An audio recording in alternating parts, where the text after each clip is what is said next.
queen, warrior, magician, and lover. Those are the four major archetypes, and I have mentioned them before on my channel. Today I wanted to ask and poke you a little bit and ask which come forward and which retreat for you. Welcome to Body of Truth. I am Rebecca Windsor. So Body of Truth was born in that very guise. After years of not looking inward, of not kind of taking stock of where I was kind of living a false mythology with my then husband. And so when all was revealed to be a lie that we were both participating in, that marriage ended suddenly, my son left for college. So those two roles, wife and mother, that I'd really built my life around no longer applied. I'm always a mother, but I no longer was a daily mother. He didn't need me looking over his shoulder every day. So I was forced to rebuild. And in that rebuilding, it's sometimes helpful to go through these four archetypes because they give you, even if you need to take it to the point of caricature, it gives you a place to start to try on who you really are so you remember. We call ourselves employee, mother, partner, wife, but that's what we do. That's not who we are. So maybe you are a mother because there's a mother energy that is not just a role. I'll grant you that one. So I talk a lot about the sacred feminine. Now, the same four archetypes are true for men and for women. And they come up in different ways, obviously. But what I wanted to talk about today is asking you which ones make you come forward and that you're more comfortable with the energy of, and which make you retreat, which you're not comfortable with at all. And a really good exercise for this, you could do this a couple of different ways. And I like to do it by looking in the mirror, is you try to physically embody, because I'm all about feeling things through my body, the energy of each of those archetypes, right? So if you were a queen, how would you sit? With your back straight, your head up, right? Let that flow through your body. Is that an energy that feels comfortable? Does it feel like something or is it something where you're like, "Oh, that doesn't feel right." And then think of warrior, right? Warrior is strong. Warrior is going to protect you and defend you. And so what happens there? Like, do you square your shoulders? Like I just made fists, right? So what happens to you when that energy comes about for you? Now, this is a new thing for me. I squelched my power for years. I wouldn't say boo. I wouldn't even get in like an argument.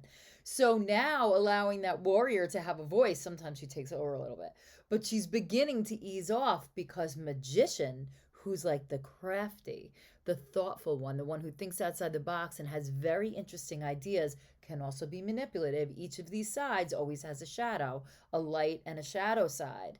And you need to be aware who's pulling the strings. And I hardly am ever in the middle. I'm sliding from one side to the other. We are human. But does magician feel comfortable to you? That's newly emerging in me. And it's like a very new energy. It's not as overtly powerful as the warrior, but it's actually kind of like behind the scenes powerful. I don't know if I'm explaining that right, but it's very new for me and I can feel it emerging. And it's one that I'm not familiar with, but it doesn't make me necessarily feel uncomfortable. And then lover. What comes up for you when you think of lover? Do you think of your heart opening? Do you think of sex? Like, what comes up for you first?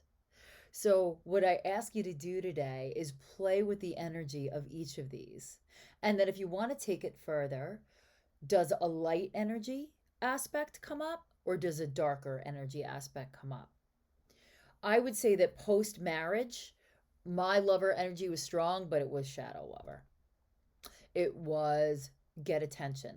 It was be in control of the situation.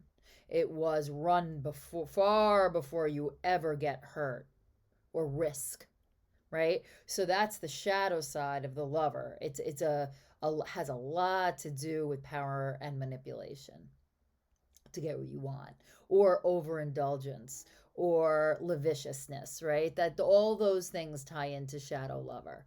So as you kind of go through each one, you can either look in a mirror, or you could kind of just embody it. You can stand up, you can sit down, whatever's more comfortable for you. But I encourage you to go through this exercise and see which energy you're like, oh, this is me. Like yep, I'm here. I own it. It's in me. It's something I bring up, and I don't even know I'm bringing it up. It's where I live, right? Or what makes you feel uncomfortable? What makes you feel that's not, I can't really own that yet? And maybe spend a little time in the one that makes you feel the most uncomfortable. So I'm eager to have you share with me what moves you and what pushes you away.